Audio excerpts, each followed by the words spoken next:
In Austin, I'm Quita Culpepper. A special legislative session is now underway at the state capitol. Governor Greg Abbott set an ambitious agenda for lawmakers. He's asking them to pass bills on 18 topics, including THC regulation, congressional redistricting, and flood recovery. Many lawmakers wore green or green pins in honor of those impacted by the deadly flooding. And some lawmakers say the special session should be focused on flood prevention and not congressional redistricting. The Trump administration wants Texas to squeeze out 5 more Republican seats in the U.S. House of Representatives to offset the potential flipping of Congress in the upcoming midterm elections. Democrats will look for ways to buy time and delay debate with tactics like filibusters, dragging out hearings, and even quorum breaks where lawmakers don't show up to delay consideration of bills. Every option is on the table. And Democrats are going to consistently look at the environment and see what is the smartest decision to make, and we will come to a consensus on what that decision is. Governor Abbott says he put redistricting on the call because the Department of Justice sent him a letter claiming 4 districts are not constitutional. Those districts are all majority-minority districts where voters elected lawmakers of color. State Representative Brian Harrison says he supports what President Donald Trump wants Texas to do. I believe the state of Texas should be doing everything we can to lock arms with President Trump and further his agenda down here. So I support us taking whatever action necessary to make sure that the United States Congress stays in Republican control in the upcoming midterm elections. State Senator Phil King says he plans to hold the first redistricting hearing this coming Friday. Austin police say they've arrested a teenager connected to a shooting on 6th Street. Officers arrested 17-year-old Troy Tanksley last Monday on an unrelated violent crime arrest warrant. 4 people were hurt in a shooting at Lit Lounge nightclub on March 30th. Tanksley was booked into the Travis County Jail on a $100,000 bond. The University of Texas system is set to take the interim off of the titles of 2 leaders. The UT Board of Regents has named Dr. John Zerwas as the lone finalist to become the system's next chancellor, and James E. Davis as the finalist to be the next president of UT Austin. Zerwas has been with the UT system since 2019, Davis since 2018. By state law, the regents have to wait 21 days between naming a finalist and officially hiring them. There's pushback from Austin firefighters against the city manager's proposed city budget for next year. He wants to change staffing levels to save money on overtime spending, but the firefighters say that will put public safety at risk. Here's Kelsey Sanchez. These Austin firefighters say the city is playing with fire when it comes to public safety. I've been in the fire service for almost 12 years, and not one point during that time have I ridden on a fire truck with less than 4 people. But the city manager's budget proposal for next year calls for doing just that, slashing Austin Fire's 4-person crews to 3. The goal is to save Austin about $8 million in overtime costs.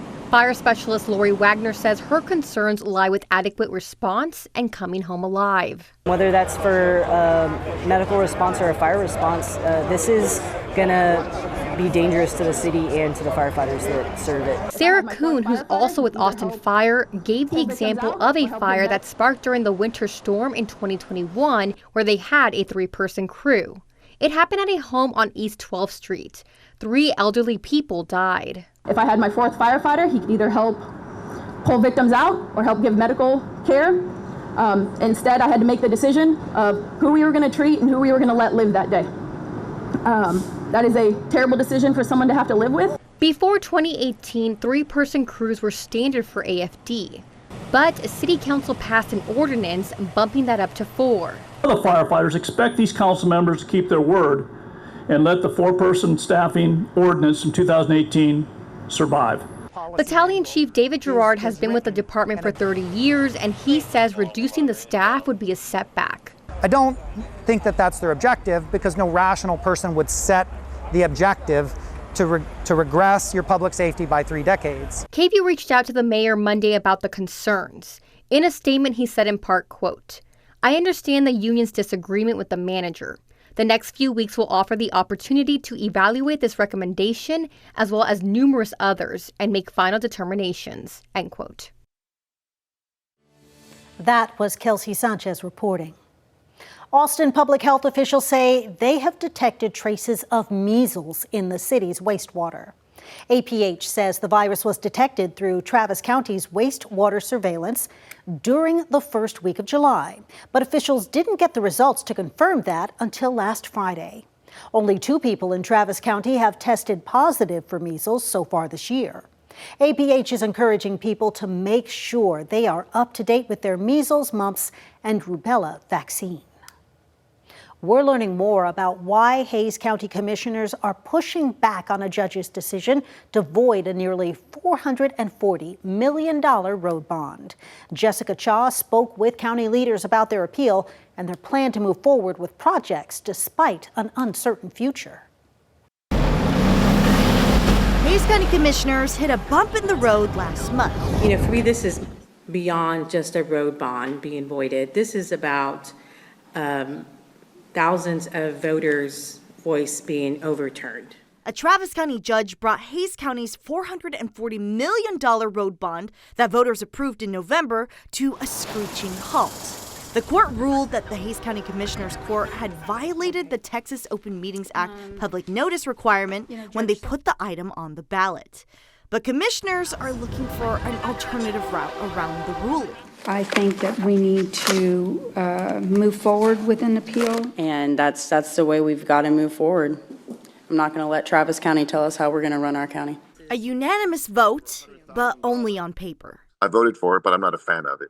Hays County Judge Ruben Becerra says the appeal may be a dead end, racking up lawyer fees for potentially little result. But while they wait for the court's decision, Judge Becerra says they hope to work on road projects anyway without using bond dollars so time isn't wasted. That are tied to public safety, that are timely, that are shovel ready. But some residents think the appeal is a waste of time. Those roads are terrible, but we should fix them now. An appeal? That may delay it. Jim Camp is one of the Hays County residents who sued officials over the road bond, saying they didn't give people enough time to consider it before the election. And you don't even let us have something to say about which projects are the ones that should be built for safety and mobility. Camp says the judge's initial ruling should have fueled commissioners to be more transparent moving forward. He says the appeal may be taking them in the wrong direction. But while the commissioners navigate this detour, they'll meet next Tuesday to decide which projects they'll get started on. In San Marcos, Jessica Cha, KVUE News. And those are the headlines in Austin. I'm Quita Culpepper.